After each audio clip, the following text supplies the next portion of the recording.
The wonderful world of movies. I mean, we all love to watch movies, right? I mean, most of us do, I'm sure. And most of the time when we watch movies, we watch them for entertainment purposes. In this movie analysis assignment, I'm actually going to ask you to watch a movie from an analytical standpoint. It's going to be a fun exercise for you. You are to view the movie that is listed on the movie analysis assignment sheet, and I would like you to take note of the communication concepts that are portrayed in the movie. Your goal is to actually connect some of the interpersonal communication theories or concepts that we've studied along this course, and then apply those concepts to the characters in the movie. Now, after you've viewed the movie, I would like you to think about which interpersonal concepts you would like to write about. On the actual movie analysis assignment sheet, you will see a list of communication concepts or theories or variables that you can choose from. Now, I would like you to choose 2 concepts from the list of concepts that are portrayed on the assignment sheet. Then, I would like you to come up with a third concept that is not on my list, something that you came up with on your own. So you'll be writing ultimately about 3 concepts.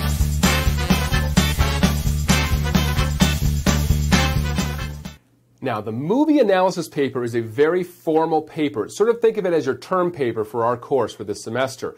And I would like you to develop this paper in a very structured and organized way. Ultimately, you're going to be writing 3 to 4 pages of content, plus a cover page and a reference page. So your total paper will be about 5 to 6 pages, including the reference and the cover. And I would like you to develop a clear and structured organizational format, beginning with a solid introduction. In the introduction, I would like you to make sure that you include a short summary of the movie plot. Make sure you put that in your own words as well. Next, I would like you in the introduction to sort of describe which characters you're going to be applying your variables to. And then finally, at the end of your introduction, make sure you have a very solid, clear thesis statement that specifically previews the 3 concepts that you're going to be looking at in this movie.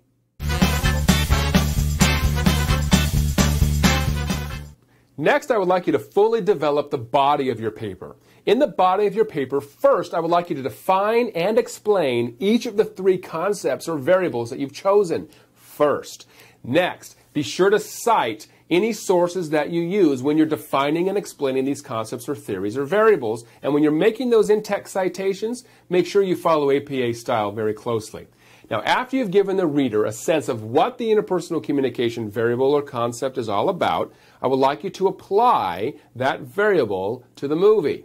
In other words, how was the concept or variable portrayed in the movie? Now, during this discussion, I want you to cite the specific example or the specific scene in the movie that helps illustrate that concept sort of coming to life. Assume that the reader of your paper has not taken an interpersonal communication course and has not seen the movie. So in other words, do a full analysis of each concept first and then apply that concept to the variable.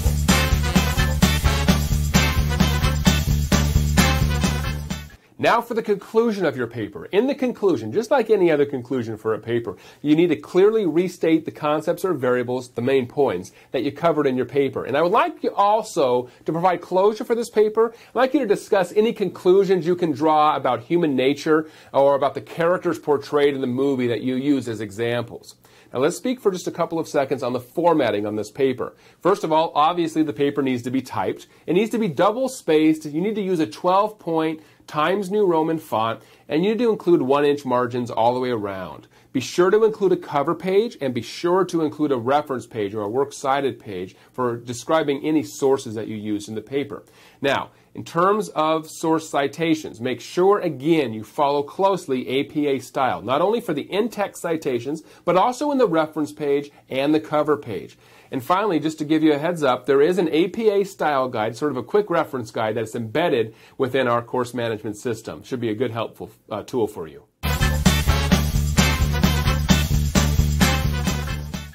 Now, a quick note on how your paper is going to be evaluated. Obviously, what you write is the most critical, so I'm obviously going to be looking at the content of your paper. But beyond that, I'm also going to be evaluating the form.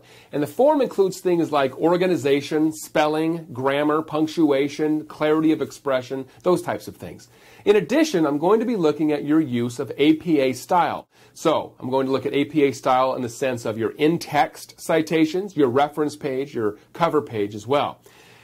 if you would like some help with your APA style, there's a really good APA style quick reference guide that is embedded within our course management system. Take a look at it.